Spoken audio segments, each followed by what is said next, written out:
दोस्तों इस वीडियो में डॉक्टर विष्णुप राय चौधरी जी बताएंगे कि आखिर वो कौन से 3 कारण हैं जिसकी वजह से कैंसर फैलता है। तो आइए चलते हैं और देखते हैं इस वीडियो को। हम में से ज्यादातर लोगों की सिग्नलिंग सिस्टम ठीक है, इसीलिए वो कैंसर फैलता नहीं। कैंसर हम सबके बॉडी में है, जिंदगी भर रहेगा, लेकिन वो फैलेगा नहीं। लेकिन कुछ केसेस में, हम में से कुछ लोगों में वो सिग्नलिंग सिस्टम फेल हो गया, तो फिर ऑर्गन ने पूछा सिग्नल करके कि ये जो ट्यूमर का सेल है, ये सेल जो नया आया है इसको ले लूं, लेकिन सिग्नलिंग सिस्टम फेल हो गया और वो जाके वहाँ पे बस गया। तो ट्यूमर बॉडी के हर सेल में फैलने लगी, इसे हम बोलते हैं कैंसर। सो कैंसर का मतलब क्या है? सिग्नलिंग सिस्टम फेल अगर हो जाए बॉडी की आपस की जो कम्युनिकेशन है, अगर वो बंद हो जाएगा या वो ठीक से नहीं होगा, उसे बोलते हैं कैंसर। यानी कि तब कैंसर फैल गया, कंट्रोल में नहीं है, राइट। अच्छा, तो अब एक इंपॉर्टेंट क्वेश्चन आएगा, क्या करना होगा? कुछ ऐसा कीजिए कि सिग्नलिंग सिस्टम ठीक कर दीजिए। ठीक हो जाएगा तो फिर क्या होगा?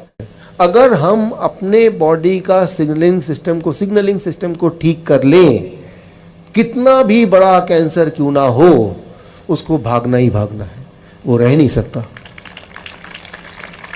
Thank you. ये सब गॉड का बनाया हुआ है, हम सबके अंदर पहले से ही है, सिर्फ इसको ऑन करना, इसको यूज कैसे करना, उतनी छोटी सी बात है, राइट। सवाल ये कि सिग्नलिंग सिस्टम को ठीक करें कैसे? उसके लिए एक सवाल आता है, सिग्नलिंग सिस्टम गड़बड़ हुआ कैसे, खराब कैसे हो गया? बहुत सारे कारण हैं उसमें, लेकिन एक कारण मैं बताना चाहता हूं।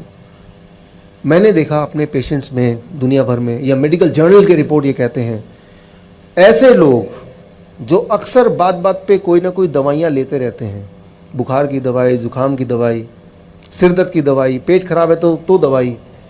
जब आप केमिकल्स लेंगे, दवाई लेंगे, आपकी बॉडी की सिग्नलिंग सिस्टम उतनी कमज़ोर होती जाएगी, राइट।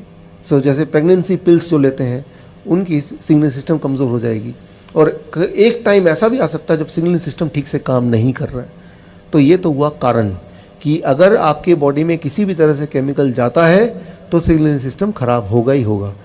उसके लिए एक छोटी सी बात मैं आपको बताता हूँ।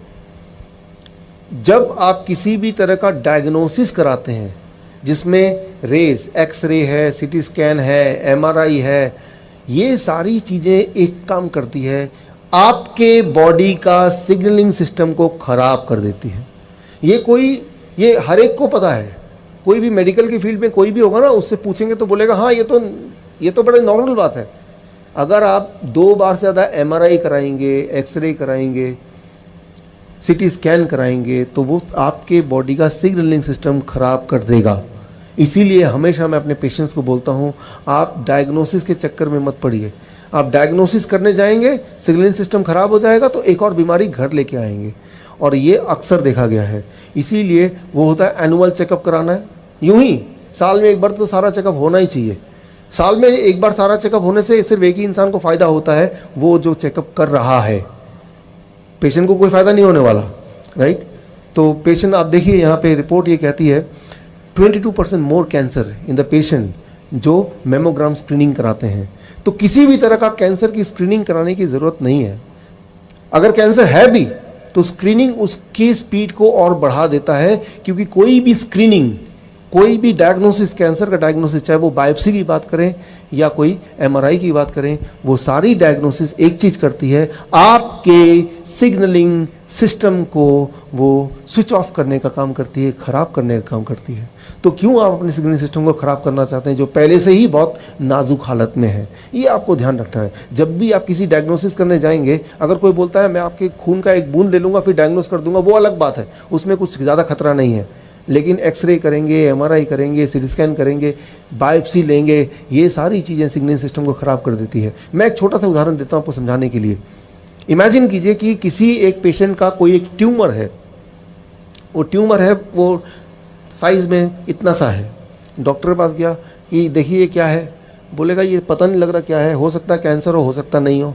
कैसे पता चलेगा? बोलेगा कि मैं बायोप्सी करूँगा, मतलब इसमें से थोड़े से मांस का टुकड़ा ले लूँगा और टुकड़ा लेके मैं लैब में डालूंगा और 15 दिन बाद आपको बताऊंगा कि ये कैंसरस है कि नहीं।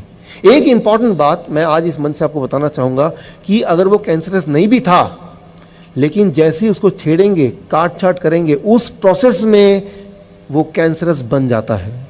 Try to understand, right? Cancerous था नहीं, लेकिन छेड़ेंगे तो वो कैंसर बन जाएगा। ये प्रवृत्ति है, किसी भी ट्यूमर की प्रवृत्ति है। उसको छेड़ेंगे, उसे काटेंगे तो इमीडिएटली वो कैंसर के रूप में चेंज हो जाता है। तो कभी भी उसको छेड़ना नहीं है, उसमें काटने के लिए किसी को अनुमति नहीं देनी है। बायोप्सी करेंगे क्या जान के, राइट? दो ही चीज़ हो सकते हैं, तो कैंसरस सेल होगा या कैंसरस नहीं होगा। अगर तो है तो उसका सोल्यूशन क्या है, मैं आपको देने ही वाला हूँ। और अगर तो नहीं है तो क्यों आप पंगा ले रहे हैं, क्यों आप उसको छेड़ने की कोशिश कर रहे हैं? तो मैं यही बोलता हूँ हमेशा पेशेंट्स को कि आपको डायग्नोसिस कराने की जल्दी नहीं करनी, डायग्नोसिस पे ध्यान नहीं देना, सोल्यूशन पे ध्यान दीजिए। क्या करें कि उसको हम सॉल्व करें। तो दोस्तों आपने देखा इस वीडियो में डॉक्टर विष्णुप्रिया चौधरी जी ने बताया वो 3 कारण जिसकी वजह से हमारी बॉडी का सिग्नलिंग सिस्टम खराब हो जाता है और कैंसर फैलता है। तो हमें वो 3 काम नहीं करने हैं। नंबर 1, हमें कोशिश करनी है कि हम मेडिसिन ना खाएं, बिना मेडिसिन के ही सही डाइट से ठीक रहें। दूसरा, डायग्नोसिस के चक्कर में नहीं पड़ना चाहिए, मतलब x-ray, MRI, CT scan, ultrasound नहीं करवाना चाहिए। हालांकि ब्लड टेस्ट से कोई बहुत ज्यादा नुकसान नहीं है। थर्ड, हमें कैंसर डायग्नोस करने के लिए बायोप्सी नहीं करानी चाहिए। तो दोस्तों ये थे वो 3 रीजन जिसकी वजह से कैंसर फैलता है। मुझे उम्मीद है कि आप लोग ये 3 काम नहीं करेंगे और दूसरों को भी इसके बारे में जरूर जागरूक करेंगे। दोस्तों अगर आपने इस चैनल को सब्सक्राइब नहीं किया है तो जल्दी से सब्सक्राइब कर लें और बेल आइकन को जरूर प्रेस कर लें ताकि जब भी मैं कोई नई वीडियो अपलोड करूं आपको तुरंत पता चल जाए। अगर आपको ये वीडियो अच्छी लगे तो मुझे सपोर्ट करने के लिए लाइक बटन को प्रेस करना ना भूलें। Thank you so much.